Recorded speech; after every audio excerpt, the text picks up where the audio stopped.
Okay, so in this video, we're going to be talking about AT&T's dividend and whether it's safe or not. So I personally, I own a few shares of AT&T in my IRA account, and I know many of you actually own AT&T stock. It's actually some of your guys' largest holding because I've been reading a lot of comments on the Fidelity forums and around the internet and things like that. So a lot of you, the only reason you own AT&T stock anyway is for the dividend. So currently, if we take a look at the stock price, we see that the stock is down quite a bit, just like most stocks have been down recently. So it's currently trading at around $28 or not. And basically, a lot of you guys depend on the AT&T dividend income. So let's just take a look at some of the dividend stats. So I pulled up the chart on tradingview.com. Now let's head over to dividend.com for kind of some more information on AT&T stock. So one of the nice things about AT&T stock is that right now it's at a 7% yield,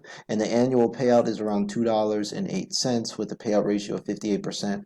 And AT&T is a dividend aristocrat, meaning that they've been paying increasing the dividend for at least 25 years. So that's a good sign. So what I want to do is I want to talk a bit more about why I think the AT&T dividend is safe and I wouldn't worry, and that if you're interested in adding more shares to your end of AT&T to increase your stake, I think that the telecoms are pretty safe. I think that people are more likely to keep their cell phone, their internet. Maybe the one thing that they might cut is something like DirecTV or something like that, because people are cutting the cord anyway and moving towards streaming content like YouTube and Netflix. So first of all, let's just go right into the good news. And the good news is that AT&T declared their latest quarterly dividend, and this was posted on March 27th. So it says the board of directors of AT&T declared a quarterly dividend of 52 cents a share. The dividend is payable on May 1st, 2020 to stockholders of record at the close of business on April 9. So if you guys buy the stock by April 8th, you will receive the dividend. All you have to do is you have to simply buy the stock a day before the close, which is the ex-dividend date. So, but for you guys that already own the stock, that's a good sign. So they have not cut the dividend like many other companies have, like Delta has, Ford, and other companies have cut their dividends. So the good news is they declared their dividend. So now what I want to do is I want to take a look at some of the numbers and show you guys why I think the dividend is pretty safe. So if you guys remember on the dividend.com, we had basically AT&T had a payout ratio of about 52%. That means around 52% of the income coming in is going towards dividend payments. So over the last 12 months, AT&T has paid out $14 billion in dividend payments, and so that's a substantial amount, of course. But that's one of the things that AT&T has committed to. They've committed to maintaining that dividend to return value to shareholders. Hey guys, AT&T is a very, very old company. They've been around for a very long time, over 100 years. So the good thing about it is that a company that's been around for a long time is way less likely to cut their dividend if they've been maintaining it for 35 consecutive years.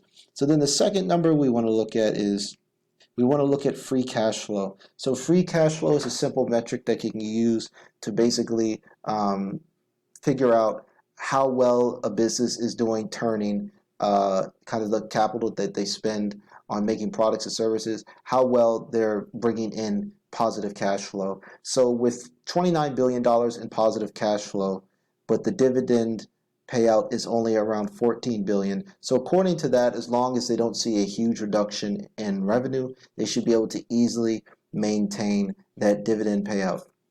And the good thing about AT&T is that it's a really big company, so they did 180 billion in revenue, and their gross profit was 68 billion over the last fiscal year, and they are earning a profit. So a lot of these companies that have been cutting their dividends and things like that have been companies that have been really hit directly by the coronavirus crisis. So for instance, Delta, of course, most of these companies that have cut their dividend, for example, Delta, these airline companies, since no one's flying right now, obviously they have a huge cash flow problem. So they're spending too much money on basically maintaining all of the equipment and things like that. employees, overhead, and they're not bringing in any revenue. So the same thing with a company like Ford. Once there's a recession, and we've officially hit a recession because just posted earlier yesterday, there were over 6 million unemployed jobless claims through the United States, a 3,000 increase. So obviously we're basically in a recession right now, and the first thing people do is they cut back on things like cars, travel, and stuff like that. But the good thing about AT&T is that since they're basically a telecom stock, a lot of the services they're providing, people don't want to cut them. Even in terms of a recession crisis, you don't want to cut your telephone, you don't want to cut your internet.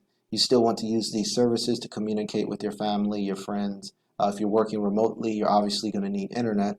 So that's probably one of the last things people will hold on to. So I think AT&T is in a pretty good position. They have a pretty solid free cash flow, strong revenue, strong brand, and a 52% payout ratio, which means they're not chewing up so much of the income to maintain the dividend. And the fact that they've been paying that dividend for 35 consecutive years, along with just declared their recent dividend, I think the dividend is pretty safe. So guys, I hope that answers your question. Yes, I think AT&T's dividend is safe for now. A telecom is definitely a defensive stock, meaning that you're not looking for lots of growth, you're looking for safety, and that's one of the reasons I own AT&T stock in my retirement portfolio. I feel like it's a very safe stock. As my dad calls it, he calls AT&T a widow and orphan stock, meaning it's something that you can really rely on. Coronavirus situation, you could get a lot of value out of acquiring AT&T shares at this current price point. So that's it, guys. I hope that answered your question. And if you like this video, please give me a thumbs up, and also subscribe to my channel for more content. I'm going to be covering lots of different stocks on a daily basis. And like I said, guys, I'm making this channel for you. So all the stocks that I cover in this video are directly from people just like you watching, whether it's comments, whether it's forum posts on other websites. I get all of my ideas for videos from my viewers. So if you want me to cover a specific stock or a specific sector or index funds, any investing question, just let me know in the comment section. I'll do my best to create a video on it. So that's it for now, guys. Hope you enjoyed this video, and take care.